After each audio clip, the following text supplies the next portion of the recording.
पुन्हा एकदा सर्वांना नमस्कार। आज पुन्हा एकदा एक नवीन टॉपिक मी घेऊन आले। घन किंवा त्याला आपण ठोकळा असं म्हणतो। इथं चित्र दिले ते चित्र बघून आपल्याला लक्षात येईल घन म्हणजे काय किंवा ठोकळा म्हणजे काय। तर याचे काही बेसिक कन्सेप्ट आहेत, बेसिक काही गोष्टी आहेत त्या आपण जाणून घेणार आहोत। बघा, अशा प्रकारे हा ठोकळा असतो किंवा घन असतो। तर या घनाबद्दल आपल्याला काही माहिती जाणून घ्यायची आहे। ती माहिती म्हणजे जसं की हा जो काय भाग दिसतोय या भागाला आपण कोपरा असं म्हणतो। त्याच्यानंतर हे जे काही दिसतंय आपल्याला ह्याला आपण म्हणतो एक पृष्ठ म्हणतो। त्याच्यानंतर ही जी काही लाईन दिसते ह्याला आपण म्हणतोय कडा किंवा एजेस म्हणतो। तर याच्याशी संबंधित काही महत्वाच्या बेसिक गोष्टी आहेत, त्या बेसिक गोष्टी आपण समजून घेऊ। बघा, हा जो घन आहे या घनाला एकूण कोपरे किती असतात, एकूण कोपरे किंवा त्याला आपण म्हणतो कॉर्नर्स, तर हे किती असतात तर 1 2 3 4 5 6 7 आणि त्याच्या पाठीमागे 1 म्हणजेच एकूण 8 कोपरे असतात। दुसरी गोष्ट आपल्याला आणखीन माहिती असायला पाहिजे ती म्हणजे त्याला आपण म्हणतो कडा किंवा एजेस। आता एजेस किंवा कडा म्हणजेच काय, तर ही जी काही लाईन दिसते ही लाईन ह्याला आपण म्हणतो कडा। तर 1 2 3 4 जशी वर 4 आहे त्याचप्रमाणे खाली 1 2 पाठीमागे 3 आणि 4 खाली 4 असतील। तशाच उभ्या सुद्धा 1 2 3 आणि पाठीमागे 4 अशा एकूण 12 कडा असतात। कोपरे 8 कडा 12। तसेच ह्याला एकूण काही पृष्ठे असतात किंवा त्याला आपण सरफेसेस म्हणतो। तर एकूण किती पृष्ठ आहे तर बघायचं 1 2 3 4 हे इकडे 5 आणि या इकडे 6, तर एकूण पृष्ठे असतात 6।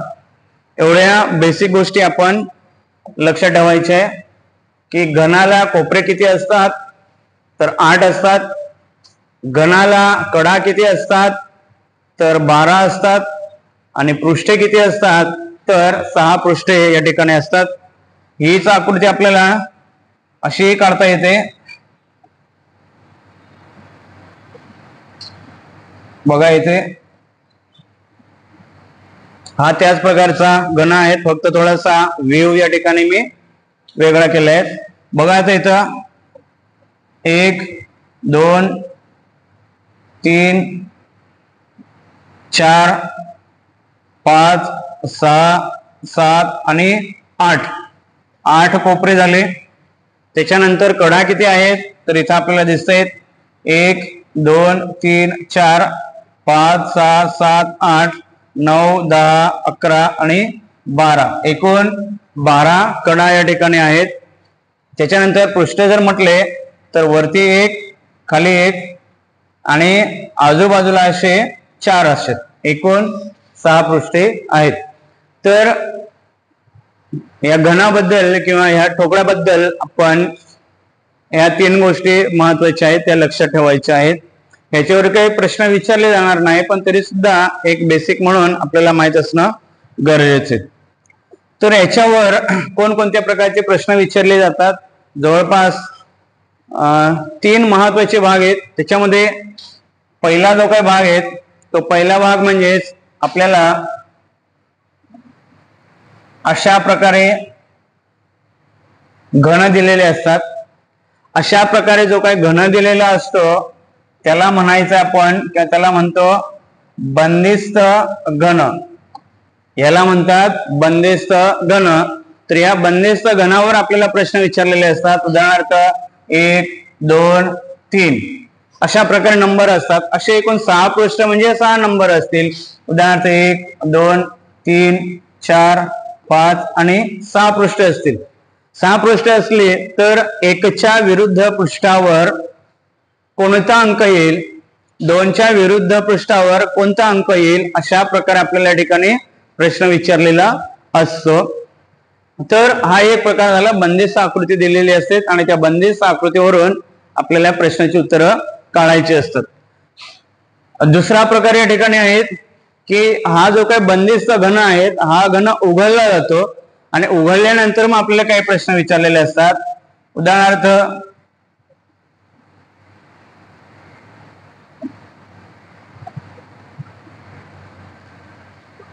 1 2 3 4 5 आणि 6 म्हणजेच हा जो बंदिस्त घन होता या बंदिस्त घनाला आता उघडलाय आणि उघडल्यानंतर तो असा दिसतो आणि हा असा दिसल्यानंतर मग पुन्हा सेम प्रश्न असणार की 1च्या विरुद्ध कोणता असेल, 4च्या विरुद्ध कोणता असेल, 6च्या विरुद्ध कोणता अंक असेल, अशा प्रकारे आपल्याला प्रश्न विचारलेले जातात.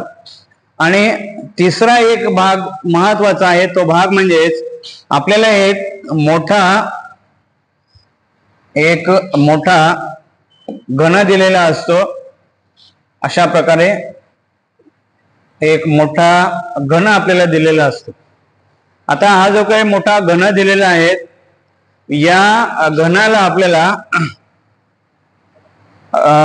तो कापायचा असतो. अशा प्रकारे फक्त मी स्वरूप सांगतोय तुम्हाला, असा तो कापायचा असतो आणि मग तो कापल्यानंतर छोटे छोटे एकूण किती घन तयार होतील, मग कोपऱ्यावर किती घन असतील, मध्ये किती घन असतील, त्याला कलर लावला तर किती पृष्ठांना कलर लागेल म्हणजे रंगीत होतील, अशा प्रकारचे प्रश्न आपल्याला विचारले जातात.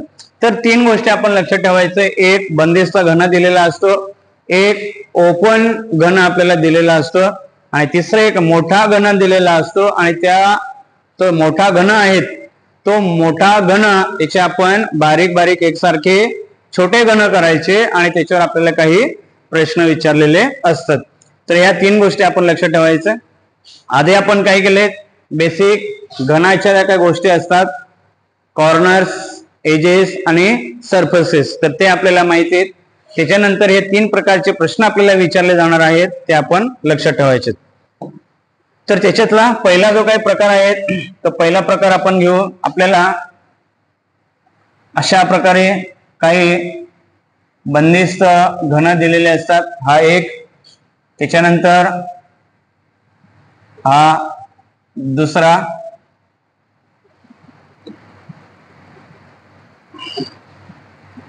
असे आपल्याला घन दिलेले असतात आणि या ठिकाणी काही नंबर दिलेले असतात. ते नंबर असे असतात 1 2 3, त्याच्यानंतर इथे दिलेले असतील 2 4 आणि 5.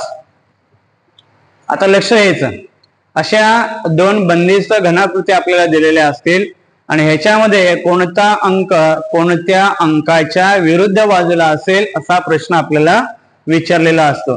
तर या ठिकाणी जे काही अंक वापरलेले आहेत ते असे असणार आहेत 1 2 3 4 5 आणि 6, असे 6 अंक या ठिकाणी वापरलेले असतील. तर आता तुम्हाला विचारलं की 1च्या विरुद्ध बाजूला काय असेल, 2च्या विरुद्ध बाजूला काय असेल, 3च्या विरुद्ध बाजूला काय असेल, तर हे उत्तर जर आपल्याला काढायचं असेल तर आपण कसे सॉल्व्ह करणार. तर ही जी आकृती आहेत ह्याला नंबर 1 द्यायचा, ह्याला नंबर 2 द्यायचा. परीक्षेमध्ये 2 किंवा 2 पेक्षा जास्त आकृत्या सुद्धा आपल्याला दिलेल्या असतील. तर ह्या प्रश्नाचं उत्तर आपण काय करायचं, ह्याला आकृती क्रमांक 1 द्यायचा, ह्याला आकृती क्रमांक 2. आता आपण काय करायचं, आकृती क्रमांक 1 आणि आकृती क्रमांक 2 असा एक तक्ता लिहून घ्यायचा. प्रॅक्टिस असेल तर असा तक्ता काढायची आपल्याला गरज नाही, पण प्रॅक्टिस होईपर्यंत आपण ह्या पद्धतीने जायचे. आता या दोन्ही घनामध्ये एक कॉमन अंक असेल, तो कॉमन अंक आपण शोधायचा. तर हा कॉमन अंक कुठे आहे, तर या ठिकाणी बघा, हा 2 आणि हे इथं 2 आहे. म्हणजे जो कॉमन अंक आहे त्या कॉमन अंकापासून आपण सुरुवात करायची. दोन्ही याच्यामध्ये कॉमन अंक आहे, तो कॉमन अंक आपण या ठिकाणी लिहायचा आणि त्याच्यानंतर जी लिहिण्याची पद्धत आहे ती आपण बघायची. बघा इथं, ह्या इथं आपण हा जो काय भाग दिसतोय ह्याला आपण कॉर्नर म्हणूया किंवा मधला भाग समजूया. आणि ह्या इथून घड्याळाचा काटा ज्या दिशेने फिरतो तसं फिरून आपण नंबर लिहायचे. उदाहरणार्थ आपण बघूयात, इथून हा काटा ह्या दोनाकडे आहेत. जो पहिला काटा आहे तो कॉमन अंकाकडे असला पाहिजे, म्हणजेच हा जो काटा आहे तो 2 कडे असेल. बघा लक्षात येतोय का? जो घड्याळाचा काटा आहे त्याप्रमाणे इथून आपण मधोमधनं एक काटा काढायचा आणि हा जो काही काटा आहे तो कुठे असला पाहिजे तर कॉमन अंकाकडे असला पाहिजे.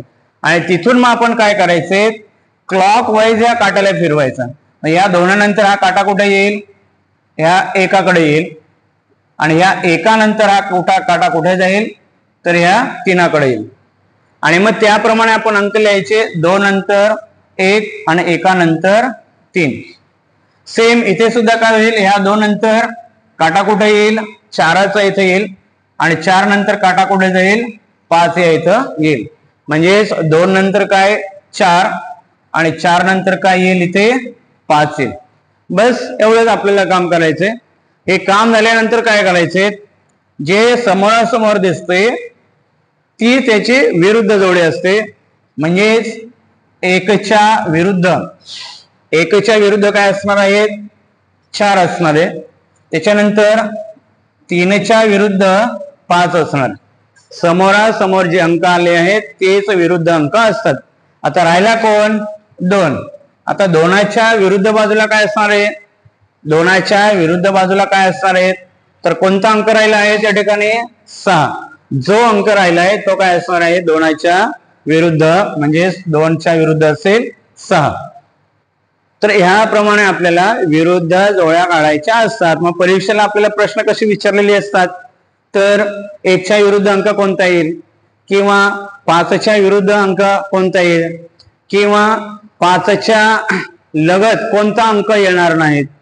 5च्या लगत कोणता अंक येणार नाही तर जो विरुद्ध असतो तो लगत येणार नाहीत आणि बाकीचे सगळे लगत असणार आहेत. त्यामुळे अशा प्रकारे आपल्याला विरुद्ध जोड्या या ठिकाणी काढता येतील. आणखीन एक प्रश्न यावर घेऊ आपण. दुसरा प्रश्न घेऊ.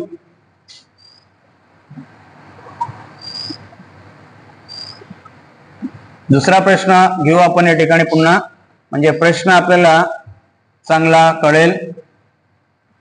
बघा, अशा आकृती आपल्याला दिल्या असतील. यामध्ये ABCDEF असे अंक म्हणजे लेटर दिलेले असतील आणि तिथे दिले असतील ABC, त्याच्यानंतर इथे असेल CD आणि E.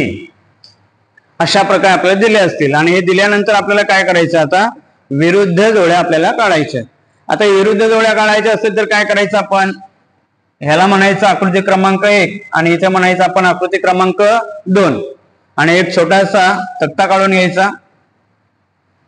तक्ता आवश्यक आहे सुरुवातीला, जोपर्यंत आपल्याला ते समजत नाही तोपर्यंत. आकृती क्रमांक 1, आकृती क्रमांक 2 अशा प्रकारे. आणि ह्याच्यामध्ये कॉमन लेटर कोणतं आहे ते आधी आपण बघायचं. तर बघा, इथे कॉमन दिसते आपल्याला C, कॉमन दिसते C. जे कॉमन दिसते दोन्ही याच्यामध्ये दिसते ते इथे लिहायचं पहिल्या नंबरला. त्याच्यानंतर काय करायचं आपण, ते झाल्यानंतर ह्या कॉमन पासून क्लॉकवाईज दिशेने फिरायचं.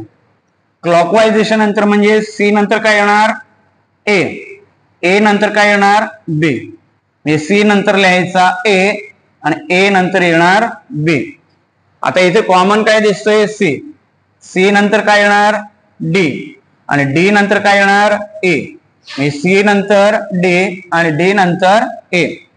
जे समोरासमोर लेटर किंवा अंक आलेत की काय असेल, विरुद्ध जोडी असेल. म्हणजेच A च्या विरुद्ध असेल D असेल, त्याच्यानंतर B च्या विरुद्ध असेल E असेल आणि शेवटी राहिला कोण, C. आता C च्या विरुद्ध काय असेल, जो अंक राहिलाय तो, आता कोणता अंक राहिलाय, F राहिलाय. म्हणजे C च्या विरुद्ध बाजूला कोण असणार आहेत, F असणार आहेत. म्हणजे सी च्या विरुद्ध बाजूला एफ असेल. अशा प्रकारे दिलेल्या दोन किंवा दोन पेक्षा जास्त घनावरून आपल्याला विरुद्ध जोड्या अशा काढता येतील. आता महत्वाचं काय या ठिकाणी, आपल्याला एकापेक्षा जास्त घन पाहिजेत, म्हणजे 2, 3, 4 किती घन असतील त्यापैकी अशा आकृत्या आपण घ्यायच्या, दोनच आकृत्या, आणि त्या दोन्ही आकृत्यामध्ये एकच अंक कॉमन असला पाहिजे. 2 अंक कॉमन असेल तर परफेक्ट उत्तर आपल्याला काढता येणार नाहीत. हे किंवा ते अशा प्रकारचं या ठिकाणी येऊ शकतं. पण जे काही दोन घन असतील त्या दोन घनामध्ये एकच अंक हा सामायिक असला पाहिजे. एकापेक्षा जास्त अंक सामायिक असेल तर आपल्याला परफेक्ट विरुद्ध जोड्या काढता येणार नाहीत. तर मला असं वाटतं बेसिक म्हणजे जे काय बंदिस्त आकृती असते त्या बंदिस्त आकृतीवर आपल्याला अशा प्रकारे विरुद्ध जोड्या काढता येतील. बघा, आपण या ठिकाणी प्रश्न वगैरे सोडवत नाही, तर आपण बेसिक कन्सेप्ट या ठिकाणी समजून घेतोय. तिसरा प्रश्न आपण आता वेगळा घेऊया.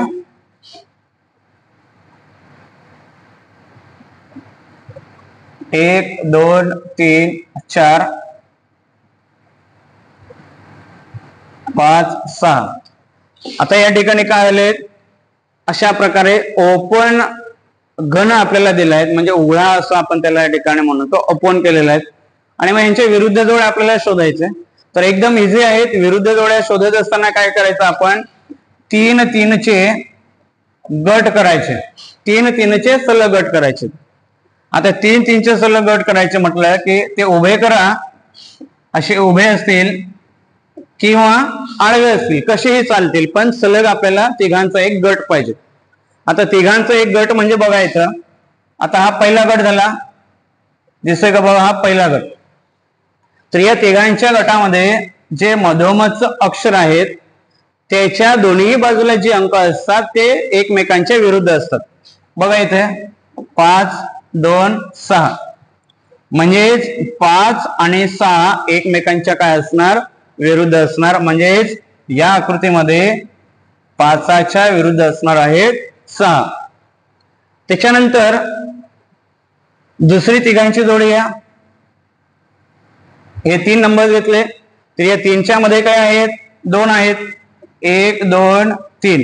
तर हा जो काय मधला आहे, या मधल्याच्या आजूबाजूला जे काही अंक आहेत ते एकमेकांच्या विरुद्ध असतात. म्हणजेच 1 आणि 3 काय असणार आहेत, एकमेकांच्या विरुद्ध असणार आहेत. 1च्या विरुद्ध 3 असणार आहे. आता 2 जोड्या आपल्याला मिळाल्यात, म्हणजे तिसरी जोडी काय असणार आहे, आपोआप ऑटोमॅटिकली आपल्याला मिळणार आहेत. राहिले काय, 2 विरुद्ध 4. तिसरी जोडी काढण्यासाठी आपल्याला काही करावं लागत नाही. 2 जोड्या मिळाल्या तर तिसरी जोडी आपोआप आपल्याला मिळते. बघा इथे, किंवा हा एक अंक 16 आणि हा 16, तर इथून बघा हे पुन्हा काय आले, 3ची जोडी आले. या जोडीमध्ये हा जो मधला अंक आहे त्याच्या आजूबाजूला बघा इथे, इकडे 2 आहे, इकडे 4 आहेत. म्हणजेच 2च्या विरुद्ध काय असणार आहेत, 4 असणार. 2च्या विरुद्ध 4 असणार. अशा प्रकारे आपण जो घन ओपन दिला असला तरी सुद्धा आपण ह्याप्रमाणे त्याच्या विरुद्ध जोड्या आपण काढू शकतो.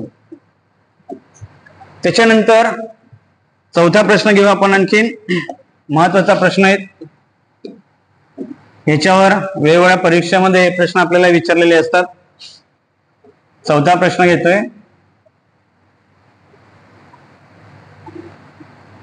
ए, बी, सी, एक दोन सोपे आहेत, डी, ई, एफ. बघा आकृती बदलली पण क्रायटेरिया मात्र बदललेला नाहीत. तिघांची जोडी करायची जिथं शक्य होईल तिथं अशी. ही जोडी झाल्यानंतर या ए च्या दोन्ही बाजूला कोणते अंक आहे, तर एका बाजूला ए आहेत, दुसऱ्या बाजूला सी आहेत. म्हणजेच ए च्या विरुद्ध असणार आहेत सी. सेम या ठिकाणी बघा, आता या ठिकाणी सुद्धा काय होणार आहेत, डी च्या विरुद्ध असणार आहेत एफ, डी च्या विरुद्ध असणार आहेत एफ. आता एक जोडी राहिलीत. आता एक जोडी कोणती राहिलीत, ती या ठिकाणी ऑटोमॅटिकली आपल्याला मिळेल. बघा राहिले काय, डी आणि एफ झाला, ए आणि सी झाला. आता बी आणि ई राहिलात, बी वर्सेस ई. बघा आले का उत्तर बरोबर? उत्तर आले का बरोबर? येते का बरोबर? नाही येते. काय येत नाही? तर हा बी आणि ए हे एकमेकांच्या विरुद्ध कसे असू शकतात? आता बी तर आहे तर लगत आहे, लगत आहे म्हटल्यावर तो येणार नाहीत. बी लगत आहे म्हटल्यावर तो येणार नाही. तर हे सुद्धा आपण बघायचंय. ह्या जोड्या आल्या म्हणजे राहिलेली जोडी येणार का? तर राहिलेली जोडी येणार नाहीत. हे सुद्धा आपण लक्षात ठेवणं गरजेचं आहे. त्यामुळे ह्या आकृतीवरून आपल्याला विरुद्ध जोड्या काढता येणार नाहीत. तर अशा प्रकारे छोट्या छोट्या चुका असतात. त्या चुका सुद्धा आपण या ठिकाणी काय करायचे? शोधण्याचा प्रयत्न करायचा आहे. कारण या नियमानुसार आपण केलं तरी सुद्धा बी आणि ई हे एकमेकांच्या विरुद्ध बाजूला येऊ शकत नाहीत. कारण बी असेल तर इथं कोपरा त्याचा आहे लगेच, त्यामुळे पी ला लागून हा ई असणार आहेत. त्यामुळे ह्या आकृतीवरून आपल्याला जोड्या काढता येणार नाहीत. तर हे आपण या ठिकाणी लक्ष ठेवायचे. म्हणजे मला काय सांगायचं आहे की प्रत्येक वेळेस 3-3च्या जोड्या आल्यात म्हणजे आपल्याला जोड्या काढता येतील असं नाही. तर या ठिकाणी कोण कोणाला लागून आहे ते सुद्धा आपल्याला बघायचे. म्हणजे त्यांच्या कडा एकमेकांना लागून आहे का, त्यांचे कोपरे एकमेकांना लागून आहे का, हे सुद्धा बघणं गरजेचं आहे. कारण जो विरुद्ध अंक असतो ते विरुद्ध अंकाचे एकमेकांना कोपरे असतील किंवा कडा असतील या कधी टच होत नाहीत. त्यामुळे ते सुद्धा आपण या ठिकाणी लक्षात ठेवले पाहिजेत. त्याच्यानंतर एक प्रश्न घेऊ आपण आणखीन.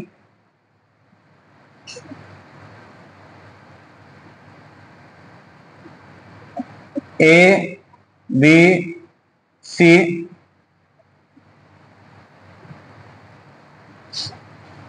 डी ई आणि एफ. बघा आता काय करता येईल. आपल्या म्हणण्याप्रमाणे हे जर असतील, या तिघांची जोडी असेल तर ए च्या विरुद्ध सी असेल. बघा मी पुन्हा काय सांगते ह्याप्रमाणे. आता ह्या सी च्या विरुद्ध ही सुद्धा जोडी होते म्हणजे सी च्या विरुद्ध ई येईल का? येणार नाहीत. त्यामुळे या आकृतीवरून सुद्धा आपण विरुद्ध जोड्या काढू शकणार नाही. तर परीक्षेमध्ये विशिष्ट पद्धतीने त्या ठिकाणी जे ठोकळे आहे ते ओपन केलेले असतात. त्यामुळे आपण व्यवस्थित लक्षात ठेवायचं.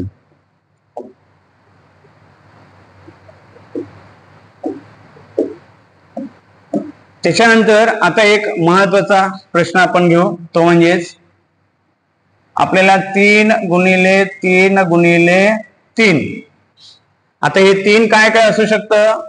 तर 3 सेंटीमीटर, मीटर किंवा नुसतं युनिट म्हटलेलं असेल.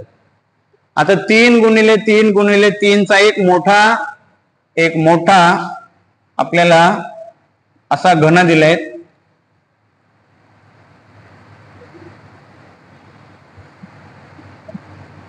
बघा असा एक मोठा घन दिलाय. ह्याची ही जी काही लेंथ आहे ती 3 सेंटीमीटर, मीटर किंवा युनिट काय असू शकेल. त्याच्यानंतर ही जी काय आहेत ही सुद्धा किती असेल? ही सुद्धा 3 असेल. त्याच्यानंतर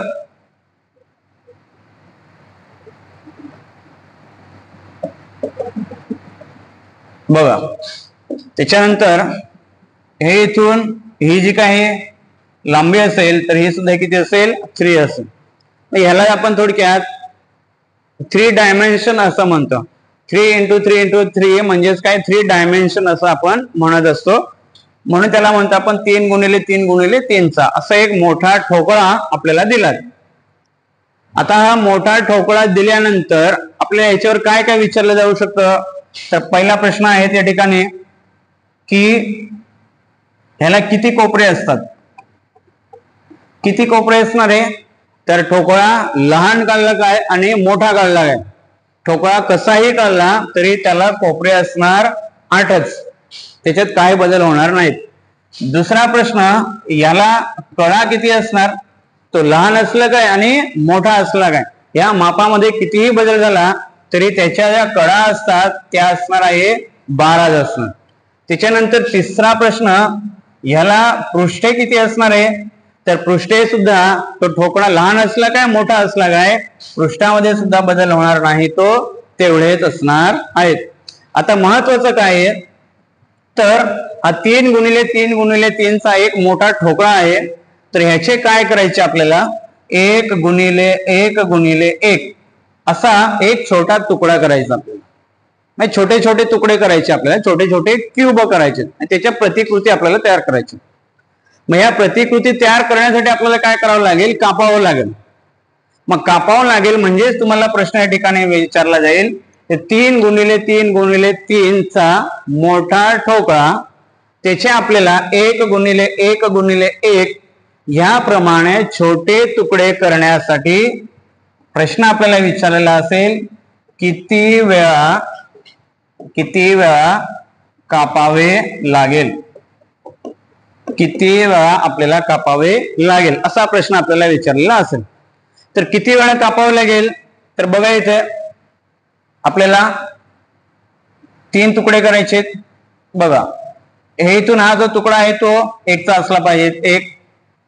त्याच्यानंतर दुसऱ्यांदा कापला आपण, हा सुद्धा 1 चा आणि 1 चा, म्हणजे 1 गुणिले 1 गुणिले 1 असे आपल्याला तुकडे करायचे आहेत।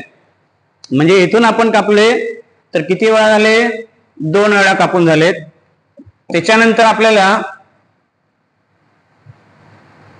हे इथं सुद्धा कापावं लागेल, ह्याप्रमाणे इथं सुद्धा 1 1 1 हे किती वेळा कापून झाले आपल्याला, 4 वेळा कापून झाले। आणि त्याच्यानंतर आपल्याला ह्याप्रमाणे 1 आणि पुन्हा 2 हे सुद्धा 1 च असेल, 1 1 1 आणि 1।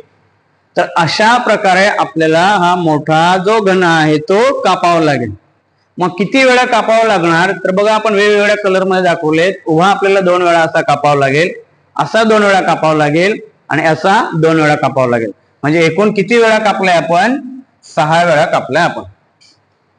आता तुम्हाला ह्याच्याऐवजी प्रश्न काय विचारला जाईल, हे जे 3 आहेत ह्या 3च्या ऐवजी 4 गुणिले 4 गुणिले 4 असा एक मोठा घन घेतला आणि त्याचे 1 गुणिले 1 1 गुणिले 1 गुणिले 1 असे ठोकळे आपल्याला करण्यासाठी किती वेळा कापावं लागेल, तर याचं उत्तर एकदम सोपं आहे। काय करायचं आपण, हा जो 4 आहे ना, तर ह्या 4 मधून 1 मायनस करायचा, 3 अधिक 3 अधिक 3 म्हणजे प्रत्येक 4तनं 1 1 मायनस करायचा आणि त्यांची बेरीज करायची, 3 अधिक 3 अधिक 3 म्हणजेच 9 वेळा आपल्याला कापावं लागेल, 9 वेळा आपल्याला कापावं लागेल। तसेच या ठिकाणी काय करावं लागेल, 2 अधिक 2 अधिक 2 2 अधिक 2 4 अधिक 2 6 वेळा कापावं लागेल।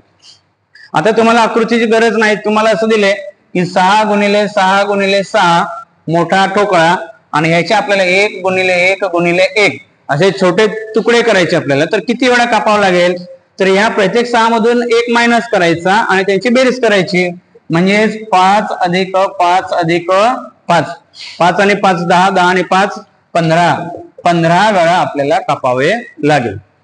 म्हणजेच कापण्याची जी काही क्रिया आहे ती आपण सहज या ठिकाणी करू शकतो। म्हणजे कितीही आपल्याला दिलं असलं तरी सुद्धा आपण ह्या पद्धतीने त्याला कापू शकतो आणि त्याचं उत्तर लिहिता येईल। ह्याच्यावर आणखीन एक महत्वाचा प्रश्न आहे, तो घेऊ आपण 6वा प्रश्न। कापून झाले, आता कापून झाल्यानंतर किती छोटे छोटे घन झाले, आता हा कापल्यानंतर किती घन झाले असा प्रश्न आपल्याला विचारले जातील। एकूण लहान घन किती, एकूण लहान घन किती, तर बघा इथे 1 2 3 4 5 6 7 8 आणि हे 9 झाले। हे पहिल्या लाईन मधले 9 झाले, ही जी पहिली लाईन आहे ह्याच्यात 9 झाले, तेवढेच या दुसऱ्या लाईन मध्ये किती असतील 9 आणि तेवढेच या तिसऱ्यामध्ये किती असतील 9, म्हणजे एकूण किती झाले, एकूण झाले 27. आता याचं उत्तर कसं काढणार तुम्ही, 3 गुणिले 3 गुणिले 3 म्हणजेच काय करायचंय, 3चा घन काढायचा. 3चा घन किती आलाय 27, म्हणजे एकूण लहान घन किती होतील याच्यामध्ये 27 होतील. 4 घन 4 घन 4 म्हणजे 4 गुणिले 4 गुणिले 4 असा जर आपण घन कापला तर किती तयार होतील, तर ह्यामध्ये आपले तयार होतील 4चा घन किती होईल 64. तसेच ह्या ठिकाणी आपण कापले तर किती तयार होतील, तर 6चा घन किती येईल 216. म्हणजे याप्रमाणे आपण हे 6 प्रश्न लक्षात ठेवायचे. कोपरे कडा पृष्ठे हे किती असले तरी बदलत नाहीत.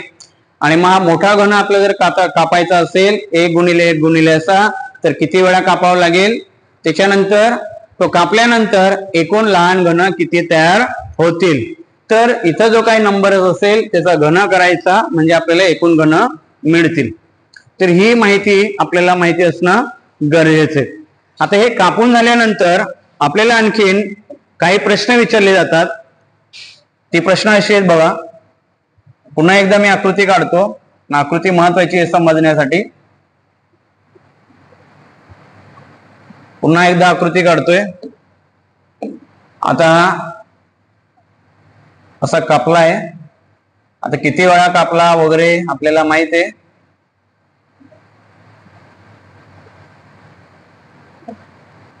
असा हा कापून झालाय. आता याच्यावर आपल्याला काय प्रश्न विचारला जाईल की हे एकूण घन आहेत 64, एकूण घन झाले 64 म्हणजेच हा आहेत 64 म्हणजेच हा घन आहेत 3 गुणिले 3 गुणिले 3 आणि ह्याचे छोटे छोटे तुकडे केले आपण 1 गुणिले 1 गुणिले 1. तर आता हे जे काही छोटे तुकडे केले ते छोटे तुकडे किती झाले त्या ठिकाणी 27 झाले. आता याच्यावर काय प्रश्न असणार बघा. हा जो काही मोठा ठोकळा दिसतोय ह्याला बाहेरनं 6च्या 6 पृष्ठावर सगळीकडे कलर लावलाय, रंग लावलाय. आणि रंग लावल्यानंतर तुम्हाला प्रश्न विचारला जाईल. याच्यावर प्रश्न कोणते असतात, तर पहिला प्रश्न असतो की असे किती घन आहेत की त्यांच्या 3 पृष्ठांना रंग लागलाय. 3 पृष्ठांना रंग, हा पहिला प्रश्न बघा. ह्याच्यामध्ये असे छोटे छोटे किती झाले 27. या 27 पैकी असे किती लहान घन आहेत की त्या घनांच्या 3 पृष्ठांना किंवा 3 बाजूंना रंग लागलेले असतील. हा एक प्रश्न विचारला जातो. दुसरा प्रश्न या ठिकाणी असा विचारला जातो की असे किती लहान पृष्ठ आहेत, लहान पृष्ठांना रंग लागलाय. हा दुसरा प्रश्न. आधी 3 पृष्ठांना, त्याच्यानंतर 2 पृष्ठांना. ह्याच्यावरचा आणखीन तिसरा प्रश्न आहे की ह्याच्यामध्ये एका पृष्ठाला रंग लागलेत असे किती घन आहेत. आणि चौथा एक प्रश्न असा आहे आणखीन की एकही पृष्ठाला रंग नाही लागलाय, रंग नाहीत असे किती ठोकळे. कळले का तुम्हाला. आधी कापून झाला, तो कापल्यानंतर छोटे छोटे तयार झाले त्या ठिकाणी. आता याच्या आपण काय केले, चारही बाजूने 6च्या 6 पृष्ठांना रंग लावले. रंग लावल्यानंतर तुम्हाला 4 प्रश्न विचारले जाणार. त्याच्यातला पहिला प्रश्न आहे 3 पृष्ठांना रंग लागलेत असे किती ठोकळे आहेत. 2 पृष्ठांना रंग लागलेत असे किती ठोकळे आहेत. एका पृष्ठाला रंग लागलेत असे किती आहेत. आणि एकही पृष्ठाला रंग लागला नाहीत असे किती आहेत. असे प्रश्न आपल्या या ठिकाणी विचारले जातात. आणि ह्या 4ही प्रश्नांची उत्तर आपण या ठिकाणी काढणार आहोत. बघा इथे 3 पृष्ठ म्हणजेच काय. हा जर आपण घेतला 1, 2 आणि 3, या घनाच्या 3 पृष्ठांना कलर लागलेला आहे. म्हणजेच हा 1 झाला कोपऱ्यावरचा, त्याच्यानंतर हा 2 कोपऱ्यावरचा, हा 3 कोपऱ्यावरचा, हा 4 कोपऱ्यावरचा, हा इथे 5 कोपऱ्यावरचा, हा 6 कोपऱ्यावरचा, हा 7 कोपऱ्यावरचा, आणि खाली ह्याच्या खाली तिकडे असेल एक आणखीन, इथं खाली असेल एक आणखीन, तो असेल 8वा. असे 8 घन असतील की त्या 8 घनांच्या 3 बाजूला रंग लागलेला असेल. लक्षात येते का? बघा इथं, जसे की इथे पुन्हा एकदा तुम्हाला दाखवतो. बघा इथं, बघा हे आले, हे एक पृष्ठ झाले, त्याच्यानंतर हे दुसरं पृष्ठ झाले, आणि त्याच्यानंतर हे इथं हे तिसरं पृष्ठ झाले. म्हणजे 3 पृष्ठांना रंग लागलेत. असे किती झालेत? 8 झाले. आता एक महत्वाची गोष्ट लक्षात ठेवा. आता हा जो घन घेतलाय आपण तो 3 गुणिले 3 गुणिले 3 असा घेतलाय, तर त्याचं उत्तर आले 8. तर ह्याच्याऐवजी तुम्ही 4 गुणिले 4 गुणिले 4 किंवा 6 गुणिले 6 गुणिले 6 अशा एककाचे ठोकळे घेतलेत. तर या प्रत्येकाच्या 3 पृष्ठांना रंग लागलेले किती ठोकळे असतील? तर हे कोपऱ्यावरचेच असतात, ते कोपऱ्यावरचेच असतात. कारण कोपऱ्यावरचे जे काही घन असतात त्यांचे 3 पृष्ठ आपल्याला दिसतात, बाकीच्यांचे दिसत नाहीत. त्यामुळे ह्या प्रश्नाचं उत्तर, ठोकळा कितीही मोठा असला, कितीही मापाचा असला, तरी त्याचं उत्तर असणार आहे 8च. 8 मध्ये बदल होणार नाहीत. कोणताही ठोकळा असला तरी पहिल्या प्रश्नाचं उत्तर तेच, त्याच्यात बदल होणार नाहीत. आता आपण दुसरा प्रश्न घेऊ. दुसरा प्रश्न, एकच आकृती आहेत पण आपण वेगवेगळ्या मापाचे आपण ठोकळे घेऊन त्याचं उत्तर काढण्याचा प्रयत्न करतोय. आता बघा, आता दुसरा प्रश्न काय आहे? 2 पृष्ठांना रंग लागलेत. 2 पृष्ठांना रंग लागलेत. बघा इथं 2 पृष्ठांना म्हणजेच हे पृष्ठ आणि हे पृष्ठ, असे 2 पृष्ठांना लागलेत. त्याच्यानंतर ह्या इथं हे एक पृष्ठ आहेत, त्याच्यानंतर हे एक पृष्ठ आहेत. तसेच या इथे एक आहेत आणि या इथे एक असेल. हे इथे असेल तर ह्याच्या बाजूला इथे एक असेल, ह्या इथे ह्याच्या बाजूला एक असेल. बघा लक्षात आले का तुमच्या?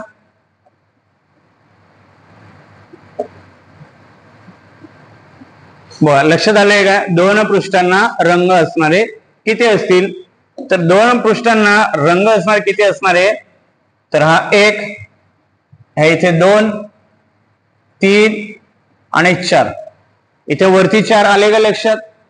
वरती 4, ह्या इथे 5, ह्या इथे 6, इथे 7 आणि त्याच्या पाठीमागे 8. त्याच्यानंतर ह्या इथे असेल, इथे 9, इथे 10 आणि सेम पाठीमागे आणखीन 2 असतील. असे किती असतील? 2 पृष्ठांना रंग लागलेत असे 12 असतील. 12 लक्षात ठेवा. त्याच्यानंतर तिसरा प्रश्न आहे, एका पृष्ठाला रंग लागले. तर एका पृष्ठाला काय असणार आहे? तर हा जो काही इथं मध्ये दिसतोय, हा ह्याला एकाचला असतील. तर इथे किती असतील? 1 2 6 पृष्ठ आहे, म्हणजे 6 पृष्ठावर 1 1, म्हणजेच असे 6 पृष्ठ आहेत, 6 घन आहेत की त्या 6 घनांच्या एका पृष्ठाला रंग लागलेला असेल. किती झाले आता? 8 आणि 12 20, 20 आणि 6 26. एकही पृष्ठाला रंग लागलेला नाहीत. असे किती असतील? तर ते असतील आता 1. कारण याच्यामध्ये एकूण किती आहे? 27. 27 पैकी 3 पृष्ठांना रंग लागले असे किती आहेत? 8 आहेत. 2 पृष्ठांना रंग लागला असे किती आहेत? 12 आहेत. एका पृष्ठाला रंग लागला असे किती आहेत? 6. मग रंग लागलेला किती नसतील? एकाही पृष्ठाला रंग लागलेला नाहीत असे किती घन असतील? तर तो 1 असेल. आलं लक्षात? तर हे माप किती घेतलं होतं आपण? 3 गुणिले 3 गुणिले 3. आता 3 गुणिले 3 म्हणजे इथे आपण मोजू शकतो, पण ह्याच्याऐवजी जर तुम्हाला 6 गुणिले 6 गुणिले 6 असे जर दिलं असेल तर हे आपल्याला मोजता येणार नाहीत. कदाचित बाहेरचं मोजू, पण त्यासाठी वेळ आपल्याला जाईल. मग त्यासाठी काही ट्रिक्स आहेत. हा जो पहिला प्रश्न आहे तो ठोकळा काही असला 6 असेल 10 असेल काही असले तरी त्याचं उत्तर हे 8च येणार. आता वेगळं आपण घेऊयात ह्याचं शॉर्टकट उत्तर किंवा ह्याचे ट्रिक्स आहेत. तर हा जो काही दुसरा आहे बघा, हा ह्याचं उत्तर आपल्याला काढायचंय. कसे काढणार आपण, तर n-2 इंटू 12 हा फॉर्म्युला. हे जे तिसरं आहे या तिसऱ्याचं आपल्याला घ्यायचंय n-2 ब्रॅकेट स्क्वेअर इंटू 6. आणि हे जे चौथं आहे एकाही पृष्ठाला रंग नाही, तर ह्याचं सूत्र घ्यायचंय n-2 ब्रॅकेट क्यूब. ह्या तिघांच्या ह्या 3 प्रश्नांसाठी ही 3 सूत्र आपण वापरायची. आता तुम्हाला ते मी वापरून दाखवतो बघा. ह्या दुसऱ्या प्रश्नासाठी n-2, आता n म्हणजे काय, तर 3 गुणिले 3 गुणिले 3, हा जो 3 आहे त्या 3ला म्हणायचं n, म्हणजेच 3 - 2 गुणिले 12. 3 2 गेला 1 गुणिले 12 बरोबर 12.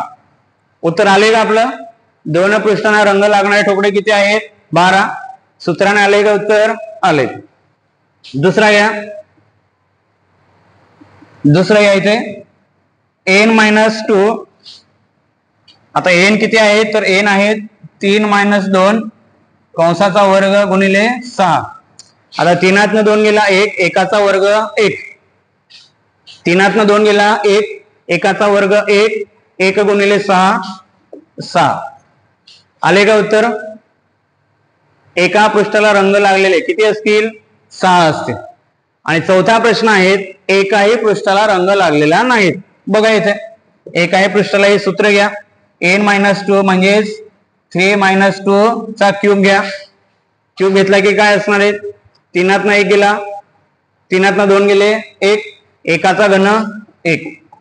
आले का उत्तर. ह्या पद्धतीने आपण ह्या 3 प्रश्नांची उत्तरं ह्या 3 सूत्रांच्या साहाय्याने काढता येतील. पुन्हा कळलं नसेल तर एक प्रश्न घेतो आणखीन. आता आपण घेतलंय 5 गुणिले 5 गुणिले 5. ह्याचे आपल्याला तुकडे करायचे 1 गुणिले 1 गुणिले 1 आणि त्याच्या चारही बाजूला कलर लावलेला आहे. तर त्याच्यावरील प्रश्न. तर पहिला प्रश्न आहे एकूण किती घन तयार होतील, तर एकूण घन तयार होतील या ठिकाणी 125. यापैकी पहिला प्रश्न आपला असा आहे की 3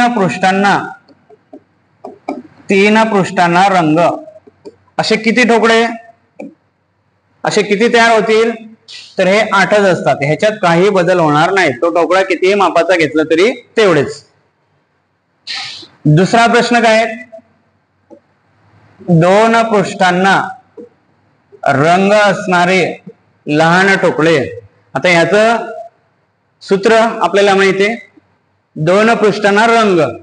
तर ह्याचं उत्तर आपण असं येत n-2 त्याच्यानंतर इंटू 12. n-2 into 12.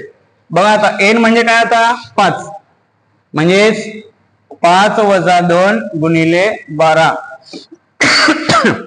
5 2 गेले 3, 5 2 गेले 3, 3 गुणिले 12, 12 त्रिक 36. 36 असतील, लक्षात ठेवा व्यवस्थित. त्याच्यानंतर तिसरा प्रश्न या ठिकाणी असतो एका पृष्ठाला रंग असणारे, एका पृष्ठाला रंग असणारे. तर ह्याचं उत्तर आपण ह्या सूत्राने काढणार n-2 स्क्वेअर इंटू 6. आता सूत्रामध्ये किमती ऍड करा. n म्हणजे किती, n म्हणजे 5 - 2 कंसाचा वर्ग गुणिले 6. 5 2 गेले 3 राहिले, 3चा वर्ग. बघा पुन्हा 5 2 गेले 3, 3चा वर्ग 9, 9 गुणिले 6, 9 × 54. 54 याचं उत्तर असेल. आणि चौथा प्रश्न घ्यायचं. चौथा प्रश्न आहे एकही पृष्ठाला रंग नाहीत, एकही पृष्ठाला रंग नाहीत. तर याचा फॉर्म्युला काय आहे? n-2 bracket cube. आता n म्हणजे काय? 5 वजा 2 चा क्यूब. आता 5 2 गेले 3, 5 2 गेले 3 आणि 3 चा घन 27. आले का बघा? 3 पृष्ठांना रंग 8, 2 पृष्ठांना रंग 36, एका पृष्ठाला 54 आणि एकाही पृष्ठाला रंग नाही 27. आता आपण कन्फर्म करूया, एकूण किती झाले? हे 8, हे 36, हे 54 आणि हे 27. बेरीज करा. 8 आणि 7 14, 14 आणि 4 18, 18 आणि 7 25, 2 हात चला, 2 आणि 3 5, 5 आणि 5 10, 10 आणि 2 12. आले का बघा? एकूण घन किती होते? 125. ह्या सूत्राच्या साहाय्याने आपण हे उत्तर काढले. आले का उत्तर बरोबर? 125. आले का लक्षात? तर अशा प्रकारे तुम्ही हा जो काही 5 गुणिले 5 गुणिले 5 आहे, ह्याच्याऐवजी तुम्ही काही घेतलं 7 गुणिले 7 गुणिले 7, 7 गुणिले 7 गुणिले 7, ह्याचा पुन्हा 1 गुणिले 1, अशा कोणत्याही मापाचे जरी तुम्हाला या ठिकाणी ठोकळा दिला तरी तुम्हाला या 3 सूत्राच्या साहाय्याने या प्रश्नाची उत्तरं काढता येतील. आले का लक्षात? तर आपण काय केले या ठिकाणी फक्त बेसिक कन्सेप्ट आपण समजून घेण्याचा प्रयत्न केला. आय होप सगळ्यांना ह्या बेसिक कन्सेप्ट आपल्याला या ठिकाणी कळल्या असतील. तर आपण या घनावर जवळपास बऱ्याच प्रकारची माहिती आपण जाणून घेतली. तुम्ही आणखीन ह्याच्यावर काही प्रश्न असतील ते प्रश्न तुम्ही सोडवण्याचा प्रयत्न करा. मी ह्याच्यावर काही प्रश्न घेऊन येणार आहेत, ते प्रश्न आपण पुन्हा या ठिकाणी सोडवू. या व्हिडिओमध्ये आपण इथंच थांबतोय. सगळ्यांना धन्यवाद. आणि हा व्हिडिओ जर आवडला तर त्या व्हिडिओला लाईक करा आणि तो दुसऱ्यांना शेअर सुद्धा करा. आणि माझे व्हिडिओ जर तुम्हाला आवडत असतील तर चॅनलला सबस्क्राईब करायला विसरू नका. ओके, थांबतोय. धन्यवाद. थँक्यू.